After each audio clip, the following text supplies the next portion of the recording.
आज हम पढ़ेंगे पूर्णांक, पूर्ण संख्या, प्राकृतिक संख्या, सम संख्या, विषम संख्या, भाज्य संख्या, अभाज्य संख्या।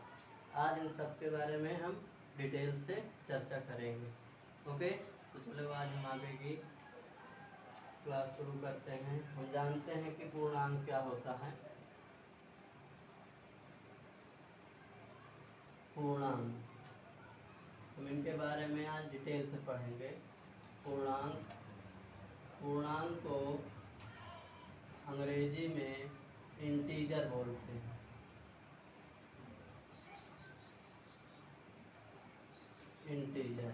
इंटीजर क्या होते हैं? ऐसे नंबर्स जिनको हम नंबर लाइन पर रिप्रेजेंट करते हैं। नंबर लाइन मतलब संख्या रेखा पर लिख सकते हैं। हालांकि संख्या रेखा पर हम परिमेय संख्याएं और अपरिमेय संख्याएं दोनों को व्यक्त कर सकते हैं, लेकिन हम विशेषकर जानेंगे आज कि पूर्णांक को हम कैसे नंबर लाइन पर रिप्रेजेंट करते हैं। सबसे पहले हम जान लेते हैं कि पूर्णांक होते कितने टाइप के हैं। तो पूर्णांक दो प्रकार के होते हैं। पूर्णांक दो प्रकार के होते हैं।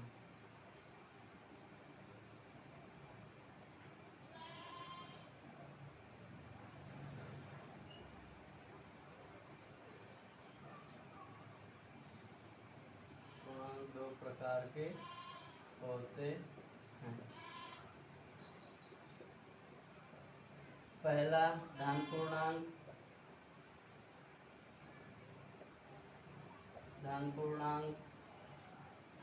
दूसरा ऋण पूर्णांक।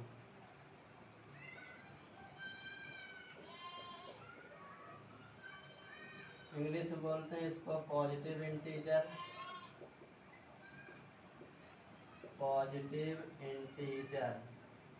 और इसको बोलते हैं निगेटिव इंटीजर। पॉजिटिव इंटीजर क्या होते हैं?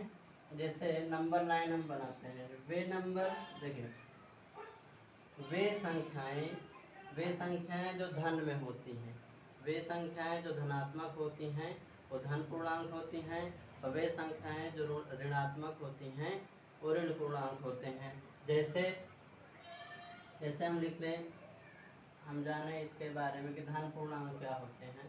तो धन पूर्णांक जैसे प्लस का हम 1 लिख दें, प्लस का 1, प्लस का 2, प्लस का 3, प्लस का 4। हालांकि ये प्लस लिखा नहीं जाता है क्योंकि ये छिपा होता है, प्लस ऑलरेडी छिपा होता है।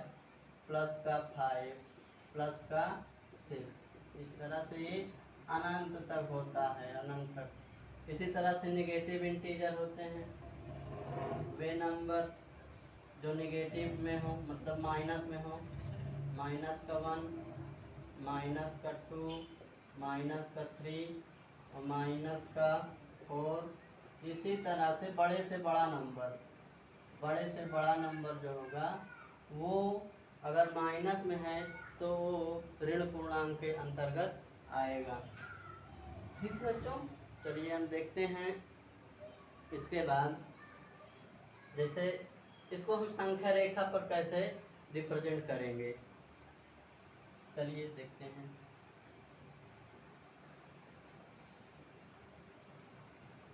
संख्या रेखा बना लेते हैं पहले। संख्या रेखा आप सब लोगों ने क्लास 6, 7th और 8th में भी, 8th में शायद नहीं है लेकिन 6, 7th में जरूर है। देखिए ऐसे हम नंबर लाइन खींच लेते हैं, ये और ये बीच में होता था 0। आप जब कक्षा 6, 7 में पढ़ते बीच में 0 होता था। दाएं साइड जाने पर आपको प्लस में, जैसे इधर लिखो प्लस का 1, प्लस का 2, ऐसे ऐसे हम एक लाइन खींच लेते हैं।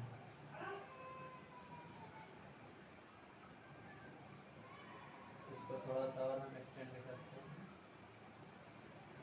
तो इधर लिखते थे हम लोग जब क्लास 6, 7th में थे, तो यहाँ पर प्लस का 1 लिखते थे, प्लस का 2 लिखते थे, प्लस का 3 लिखते थे, प्लस का 4 लिखते थे, प्लस का 5 लिखते थे। इस तरह से बड़े से बड़ा नंबर हम लिख सकते थे। इधर जो है ये दाएं साइड है, ठीक, ये दायां साइड है।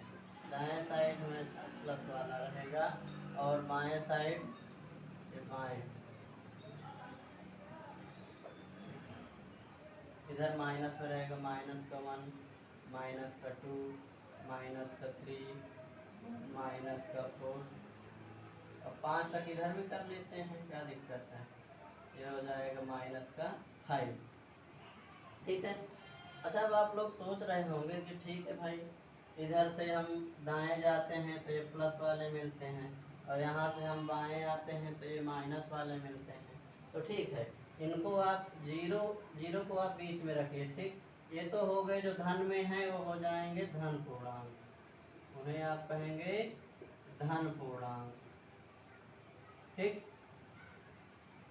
दाएं साइड जो नंबर्स धन में हैं उनको आप कहेंगे धन पूर्णांक और बाएं साइड जो नंबर या जो संख्याएं ऋण में होंगी उन्हें आप कहेंगे ऋण पूर्णांक,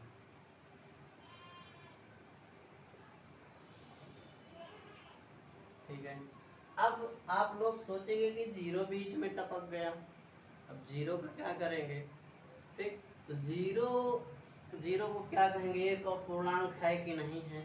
तो जीरो एक उदासीन संख्या है या कह सकते हो उदासीन पूर्णांक है। ये तो ना धन होता है ना तो ऋण होता है। तो जीरो को आप क्या कहेंगे, जीरो उदासीन होता है, जीरो उदासीन होता है। ये ना तो धन पूर्णांक है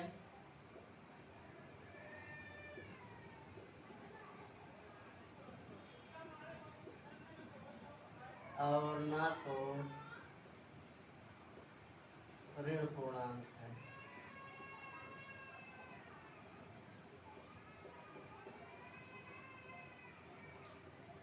ओके, तो पूर्णांक के बारे में आपने पढ़ा। पूर्णांक क्या होते हैं, पूर्णांक वे संख्याएं होते हैं जिनको हम संख्या रेखा पर लिख सकते हैं। ये दो प्रकार के होते हैं, जैसे पहला धन पूर्णांक, दूसरे नंबर पर ऋण पूर्णांक। धन पूर्णांक क्या होते हैं, वे संख्याएं जो धन में होती हैं वो धन पूर्णांक होते हैं और वे संख्याएं जो ऋण में होती हैं उसे हम ऋण पूर्णांक कहते हैं। जीरो क्या है, जीरो एक उदासीन पूर्णांक है, न तो धन पूर्णांक है न तो ऋण पूर्णांक है। ओके, ठीक है। अब हम आगे पढ़ेंगे, ये हमारा हो गया पूर्णांक खत्म। हालांकि इसमें बहुत सारी चीजें हैं लेकिन आपके कक्षा 10 लेवल का इतना ही, इससे ज़्यादा नहीं है। अब इसके बाद हम पढ़ेंगे पूर्णांक क्या होते हैं, ठीक है। अभी हम पूर्णांक चल रहे हैं, पूर्णांक देखते हैं क्या होता है।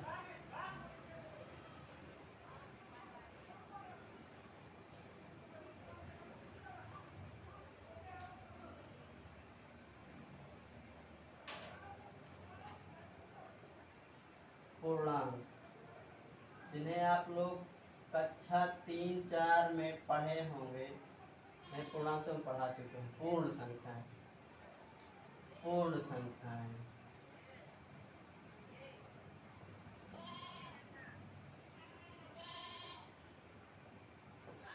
पूर्ण संख्याएं, इन्हें अंग्रेजी में होल नंबर कहते हैं,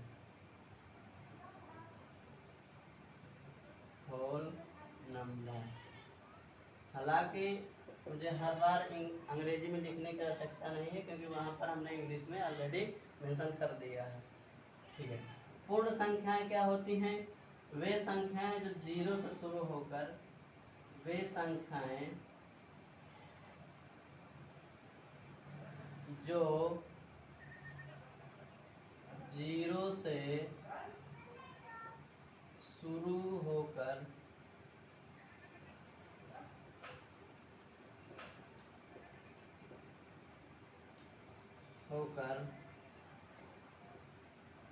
अनंत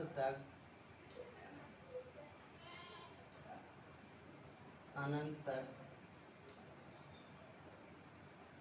जाती हैं, ठीक। या आप ये भी कह सकते हैं कि 0 से लेकर अनंत तक की जितनी संख्याएं होती हैं उन्हें आप पूर्ण संख्याएं कहेंगे। ठीक, जैसे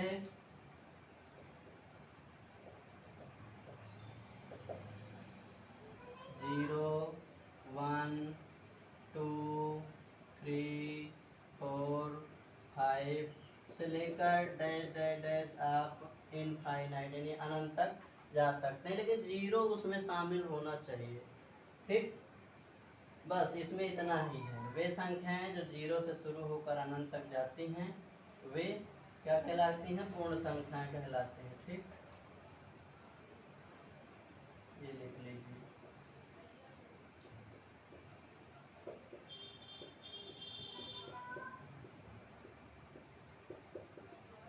चलिए, पूर्ण संख्याएं हो गई। इसके बाद आती है प्राकृतिक संख्याएं।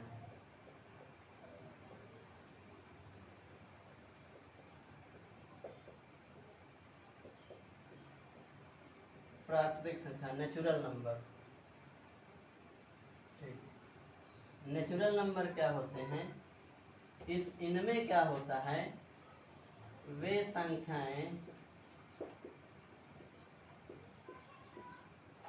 संख्याएं जो 1 से शुरू होकर, ठीक, 1 से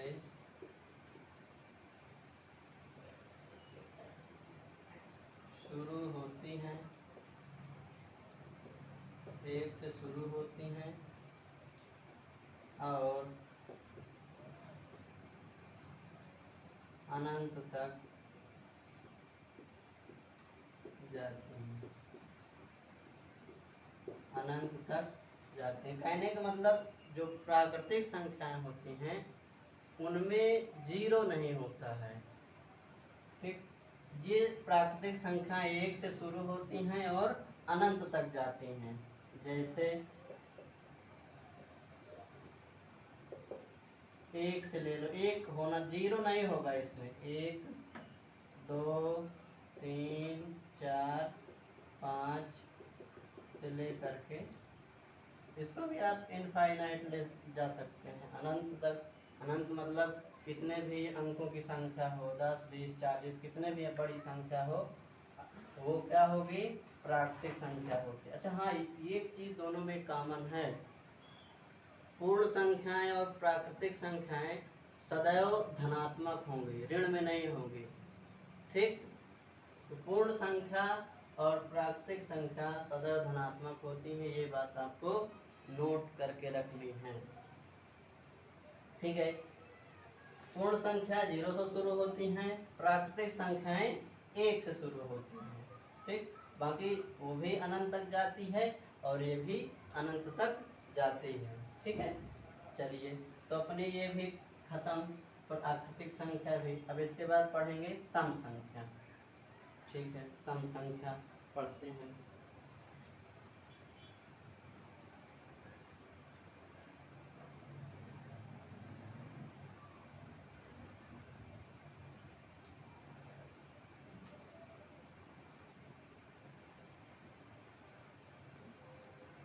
सम संख्या, सम संख्याएं क्या होती हैं?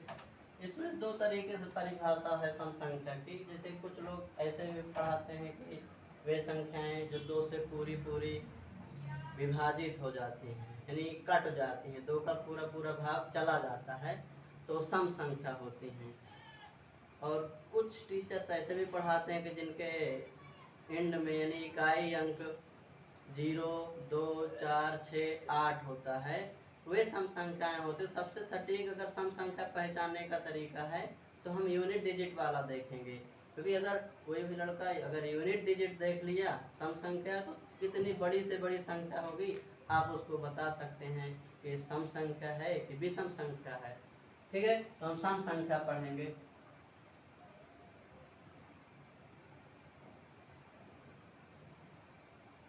सम संख्या, सम संख्या क्या होती है? अंग्रेजी में लिखा हुआ है इवन नंबर। सम संख्या वे संख्याएं होती हैं, वे संख्याएं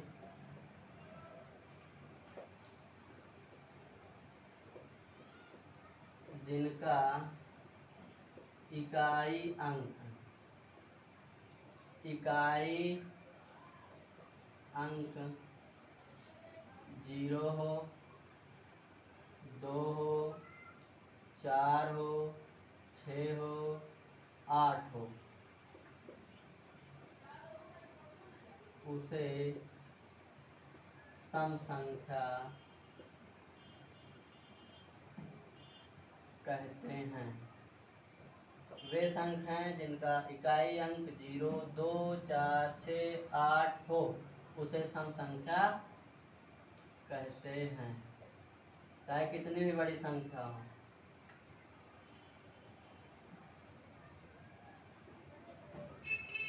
जैसे फॉर एग्जाम्पल, जैसे सपोज दैट मैंने लिख दिया ये नंबर, इतना बड़ा नंबर है। अब आप कैसे पहचानेंगे? इकाई अंक तो सब लोग जानते ही होंगे। अब कक्षा 10 में आ गए हैं तो इकाई, दहाई, सैकड़ा, हजार, 10,000, लाख, 10 लाख सबको मालूम होगा। तो इकाई अंक, इसमें क्या लिखा है? ये इकाई अंक। इकाई अंक आप देखो इसे इकाई कहते हैं। इकाई, दहाई, सैकड़ा, हजार, 10,000, ठीक। ऐसे फिर लाख, 10 लाख, करोड़, 10 करोड़ होता है। तो इकाई अंक हमें देखना है। इकाई में क्या है? 0 है ना, तो 0 है, इसका मतलब ये क्या हुआ? सम संख्या। ये क्या है? सम संख्या। और ये बात भी सही है कि जो सम संख्या होगी वो 2 से पक्का पक्का विभाजित होगी, यानी 2 का उसमें पूरा पूरा भाग चला जाएगा। ओके, आप कितना भी बड़ा नंबर लिख लीजिए, 6, 3, 2, 4, ऐसे हम लिख लेते हैं। आपको सिर्फ इकाई अंक देखना है। इकाई में क्या है? 2 है, तो क्या होगी? सम संख्या होगी। ओके, आपको कुछ नहीं दिमाग लगाना ज़्यादा, बस इकाई अंक देखना है और सम विषम आप फट से बता सकते हो चुटकियों में। ठीक है, चलिए, ठीक है। और जो सम संख्या होगी वो 2 से निश्चित रूप से विभाजित होगी।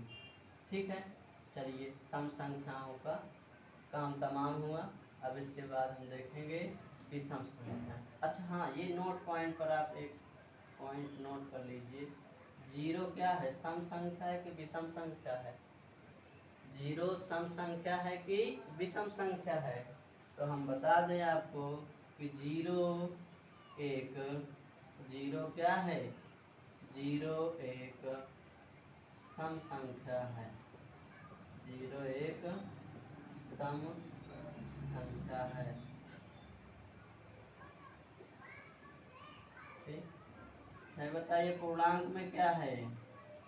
0 कौन सा पूर्णांक है? ये कोई पूर्णांक नहीं, ना तो धन पूर्णांक है ना तो ऋण पूर्णांक है, ये एक उदासीन पूर्णांक है। ठीक, ठीक है, उदासीन होता है। 0 क्या है? उदासीन, ना तो उदासीन पूर्णांक है, ना तो धन पूर्णांक है ना तो ऋण पूर्णांक। ठीक है, चलिए, तो सम संख्या भी खत्म।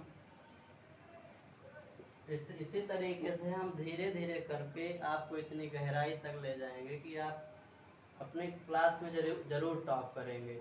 अगर आप रेगुलर हमारे साथ बने रहते हैं, हम आपको ये भरोसा दिलाते हैं कि आप अपने बोर्ड एग्ज़ाम में मैथ्स में 100 में से 90 प्लस नंबर लेके आएंगे, हमारी गारंटी है। अगर आप डेली रेगुलर अगर हमारी क्लास देखते रहे तो आप 90 प्लस नंबर लेकर आएंगे बोर्ड एग्ज़ाम में, ये हमारी गारंटी है। इसके पहले भी हमने बच्चों को पढ़ाया है और बच्चों ने अच्छा परफॉर्मेंस किया है सबके। और इसके पहले हमने ऑफलाइन पढ़ाते थे तो बच्चे 90%, 92% तक लेकर आए हैं। अच्छे अच्छे टॉपर निकाले हमने पढ़ाने के लिए। बस हम अभी तक ऑनलाइन नहीं आए थे, ऑफलाइन पढ़ाते थे काफ़ी दिन से। ठीक है, चलिए,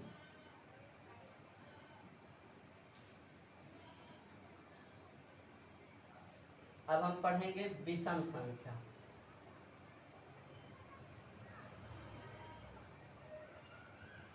विषम को अंग्रेजी में क्या कहेंगे? Odd number.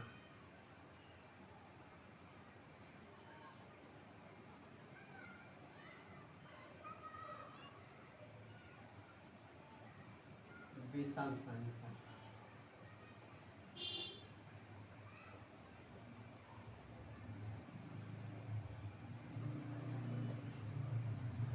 विषम संख्याएं क्या होती हैं?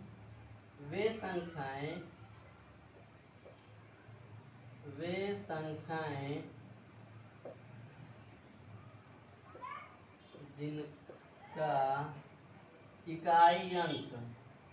जिनका इकाई अंक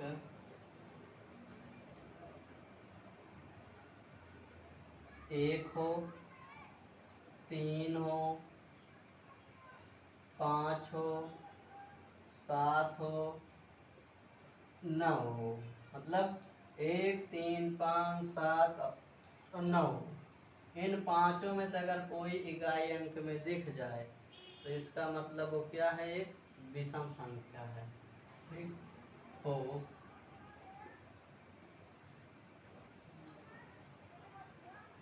तो उसे, वे संख्याएं जिनका इकाई अंक 1, 3, 5, 7, 9 हो, उसे विषम संख्या कहेंगे। विषम संख्या कहेंगे। जैसे अब छोटी छोटी संख्याएं तो हम बहुत लिख सकते हैं। जैसे आप 21 लिख दिया तो आपने इकाई अंक में क्या देखा? 1 देखा। तो हमने 21 लिख दिया तो आपने इकाई अंक में 1 देखा।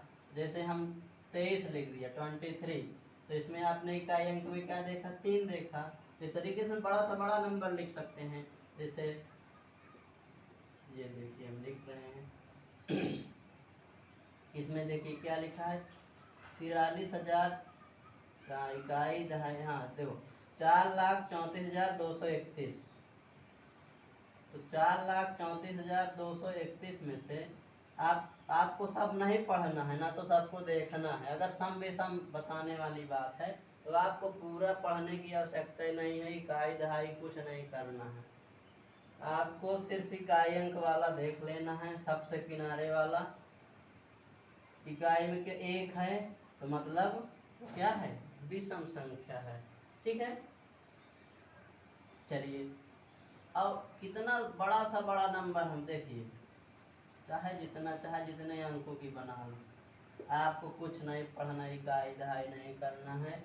जरूरी नहीं हर बार 1 ही हो, 5 भी हो सकता है। मतलब 1, 3, 5, 7, 9 में से कोई भी हो सकता है। ठीक, तो जैसे 5 है तो आप देखा और खट से आपने बता दिया कि क्या है? एक विषम संख्या है। ओके, किसी को घबराने की आवश्यकता नहीं, सबको बढ़िया समझ में आएगा। बढ़िया से समझिए और एक कॉपी में नोट्स बनाते जाइए। हम पर डे आपको 1 घंटे की आपको वीडियो दिया करेंगे। बेसिक टू जितना भी आपके सिलेबस में है, अच्छा मतलब टॉप तक, बेसिक टू टॉप तक जितना भी आपके सिलेबस में है कक्षा 10 में पूरा पढ़ाएंगे। ठीक है, तो इस तरीके से कितना बड़ा से बड़ा नंबर हो आप उसको यूनिट डिजिट देख लीजिए। यूनिट डिजिट मतलब इकाई अंक देख लीजिए, आप बता देंगे एक विषम संख्या। चलिए इसका काम भी खत्म।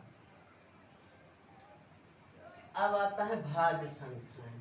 भाज्य संख्या क्या होती हैं?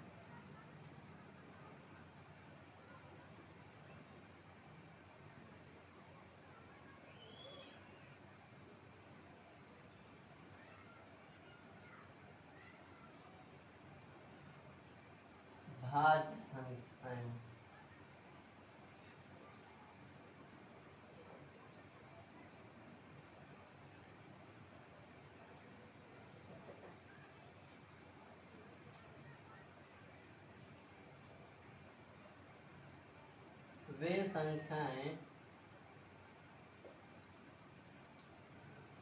वे संख्याएं जिनके या इस तरह से पढ़िए, जो दो से अधिक संख्याओं से विभाजित हो जाते हैं।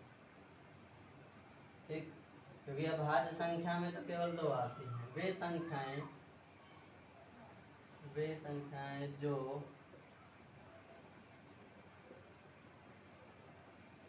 दो से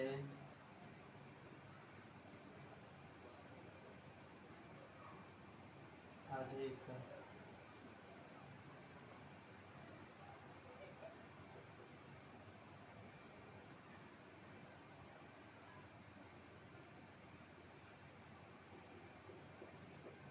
संख्याओं से विभाजित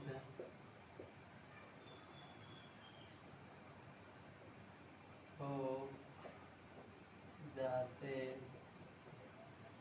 दो से अधिक मतलब जैसे आपने लिख लिया 4, ठीक, जैसे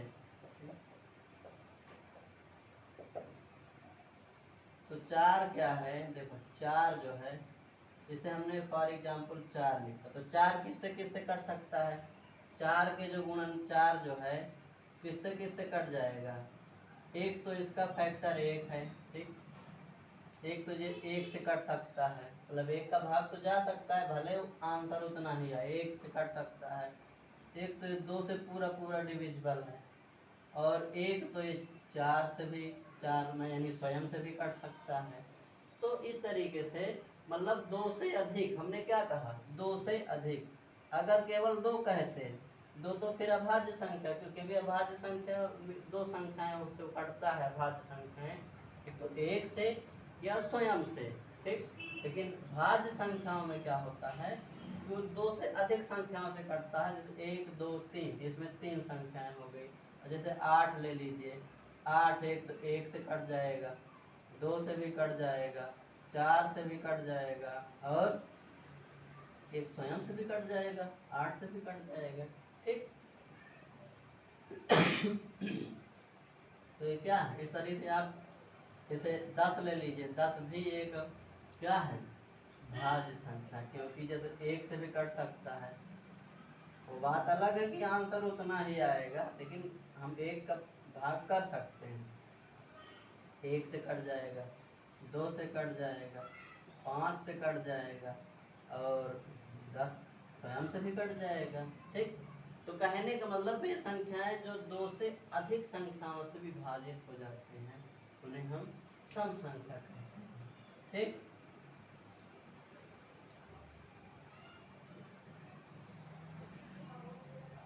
बात समझ में आई। इसी तरीके से बहुत सी सारी संख्याएं, भाज्य संख्याओं बहुत सारी संख्याएं हैं, ये आपको हमने इतना उदाहरण के तौर पर बता दिए, ठीक। अब अभाज्य संख्याएं देख लीजिए, अभाज्य संख्याएं, अभाज्य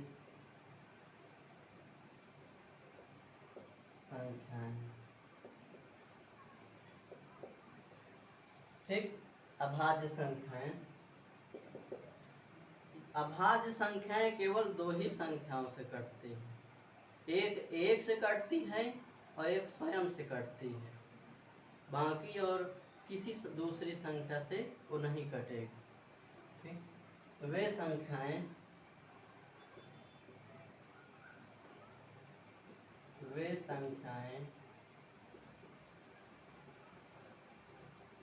जो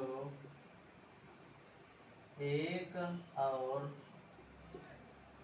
केवल, ठीक, केवल हम लिख देते हैं क्योंकि इसके अलावा और कुछ नहीं होगा, ठीक, केवल एक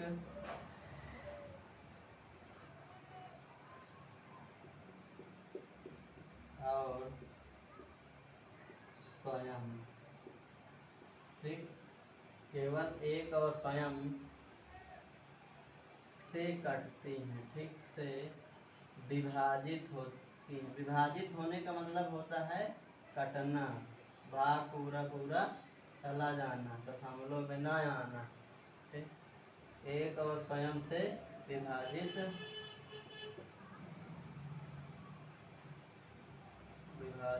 होती हैं,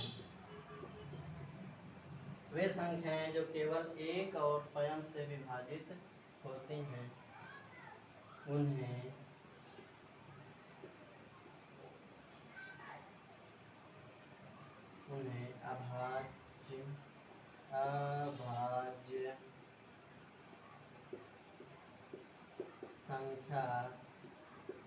अभाज्य संख्या कहते हैं। जैसे चलिए ऊपर वाला मिटा देते हैं क्योंकि तीरा नीचे फिर बोर्ड से आउट ऑफ बोर्ड चला जाता है। ऊपर वाला देखो भाज्य संख्याओं में क्या होता है, भाज्य संख्याओं में वे संख्याएं जो दो से अधिक संख्याओं से विभाजित होती हैं, ठीक। जैसे 4 1 2 3 और 3 ऐसी संख्या जिससे कट रहा है, ठीक। लेकिन ये क्या होगा, इसमें डिफरेंस है, ठीक।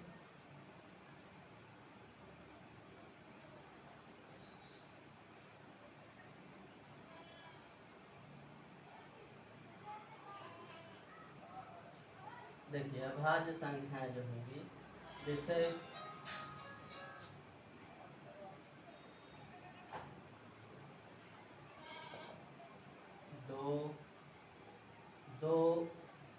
दो क्या है, एक सम संख्या भी है और अभाज्य संख्या भी सबसे छोटी है। अभी हम इसके बारे में डिटेल से चर्चा करेंगे। 2 3 5 7, इसके बाद में 11, इस तरीके से बहुत सारी अभाज्य संख्याएं हैं, बहुत सारी हैं, ये अभाज्य संख्याएं हैं, ठीक। अच्छा ठीक है, अब थोड़ा सा अभाज्य संख्याओं के बारे में डिटेल में चर्चा करते हैं। वे संख्याएं जो केवल एक और स्वयं से विभाजित होती हैं उन्हें अभाज्य संख्या कहते हैं, ठीक है। यहाँ तक इसको हम मिटा दे रहे हैं। चलिए 2 के बारे में देखते हैं। 2 क्या है, इसके बारे में, ये क्या है, सबसे छोटी, इसको नोट पॉइंट पर आप लिख लीजिएगा, सबसे छोटी सम अभाज्य संख्या, सबसे छोटी जो सम भी है और अभाज्य भी है। इसके बाद जितने भी सम संख्याएं मिलेंगी वो अभाज्य नहीं होंगी, वो भाज्य होंगी। सबसे छोटी सम अभाज्य संख्या है कौन सी, 2, ठीक है। और जरा आप ये पॉइंट आप यहाँ ध्यान दीजिए, ठीक। 2 के डिफरेंस में लगातार ये 3 ऐसी संख्या है जो अभाज्य है, 3 5 7, ये भी कभी कभी पेपर में आ जाता है, तो इसको भी ध्यान रखें, क्योंकि इसके बाद कोई भी ऐसी अभाज्य संख्या नहीं होगी तो 2 के डिफरेंस में आएगी। 2 का अंतर है, 3 2 5 5 2 7, इसके बाद कोई भी अभाज्य संख्या है। 11 13, 11 छोड़ दिए, 11 13 होता है तो ठीक है, लेकिन ये लगातार है, 3 ऐसी अभाज्य संख्या है जो सेम डिफरेंस में है, ठीक है। अच्छा 1 के बारे में आपका क्या ख्याल है, 1 क्या है, एक भाज्य संख्या की अभाज्य संख्या है। 1 जो है, 1 इसको भी नोट कर लीजिए, ना तो भाज्य संख्या है ना तो भाज्य संख्या है और ना तो अभाज्य संख्या, अभाज्य संख्या है। 1 ना तो भाज्य संख्या है और ना तो अभाज्य संख्या है, ठीक है। चलिए अब एक पॉइंट आपको थोड़ा सा याद रखना है, आप अगर स्पेशल क्लास में रहना चाहते हैं थोड़ा सा इन बिंदुओं पर आपको ध्यान देना पड़ेगा कि 1 से 100 तक 1 से 100 तक कि आप 1 से 100 तक 100 1 से 100 के बीच कितनी अभाज्य संख्याएं होंगी, कितनी अभाज्य संख्याएं होंगी। तो हमने लिख के रखा है, आपको ट्रिक है, ट्रिक आपको याद रखनी है। 44 फोन नंबर है, ठीक, स्टडी कॉल नंबर है। आप इसको 44 कितना 22 है, 32 नहीं, 44 22 32 23 और 21 10 अंक है कि नहीं, 2 2 4 2 6 2 8 2 10 अंक का फोन नंबर है। बढ़िया से आप इसको मिला लीजिएगा, कहीं ना कहीं सेट हो जाएगा, ठीक है। तो देखो जैसे कह दिया जाए कि 1 से 20, देखिए इसको आप ऐसे इस तरह से याद रखें। मैं थोड़ा सा इसको गैप में लिखता हूँ ताकि कुछ बात आपको समझ में आए, ठीक।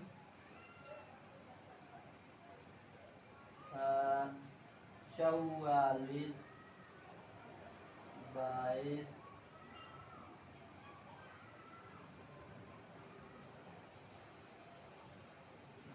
32 23 21, ठीक। तो देखिए ये है तो 10, ठीक, ये 0 से लेके 10 के बीच में, ठीक, 0 से लेके 10 के बीच में कितनी अभाज्य संख्याएं हैं, 4। और 10 से लेकर 20 के बीच में, 10 से 20 के बीच में कितनी अभाज्य संख्याएं हैं, फिर 4 ठो हैं। फिर 20 से लेकर 30 के बीच में कितनी अभाज्य संख्याएं हैं, 2 ठो हैं, ठीक। फिर 30 से 40 के बीच में कितनी अभाज्य संख्याएं हैं, फिर 2 ठो हैं। इसी तरीके से 40 से 50 के बीच में कितनी अभाज्य संख्याएं हैं, 3 हैं। इसी तरह से 50 से 60 के बीच में कितनी अभाज्य संख्याएं हैं, 2 ठो। इसी तरह से 60 से 70 के बीच में कितनी अभाज्य संख्याएं हैं, 2 ठो हैं। फिर 70 से 80 के बीच में कितनी अभाज्य संख्याएं हैं, 3 ठो। 80 से 90 के बीच में कितनी हैं, 2 ठो हैं। और 90 से 100 के बीच में कितनी अभाज्य संख्याएं हैं, 1 ठो है। तो ट्रिक ये है कि 44 22 32 23 21, जैसे आपसे कह दिया गया कि 0 से 50 के बीच में कितनी अभाज्य संख्या है, तो आप गिन लीजिए 5 तक। 50 का है मतलब 5 तक, 1 2 3 4 5। अब इनको सबको जोड़ लीजिए, 3 2 5 2 7 4 11 और 11 4 15। फिर से 4 4 8 2 10 10 2 12 12 3 15। तो 0 से 50 के बीच में कितनी अभाज्य संख्याएं हो जाएंगी, 15 ठो। इस तरीके आप निकाल लीजिएगा, ठीक। क्वेश्चन तो किसी भी तरीके से बन सकता है। ये भी कह दिया जा सकता है कि 0 से 30 के बीच में कितनी है, तो 0 से 30 के बीच में कितनी होगी, 0 से 30 के बीच में 4 4 8 2 10 अभाज्य संख्याएं, ठीक। बस समझ में आई? चलिए ठीक है, आज अब इस क्लास का हम एंड करते हैं। अब इसके बाद हम लेकर आएंगे एक्सरसाइज 1.1 क्लास 10 की मैथ रियल नंबर का। अब नेक्स्ट वीडियो में चलेगा एक्सरसाइज 1.1, क्योंकि हमने अब लगभग बेसिक जितना था इस चैप्टर का उतना 2 वीडियो में पढ़ा दिया है, इसका बेसिक ख़त्म है। अब हम आएंगे एक्सरसाइज पर और उस पर हम एक एक सवाल को बहुत डिटेल में पढ़ेंगे और समझेंगे। ओके, धन्यवाद। ठीक है, बंद।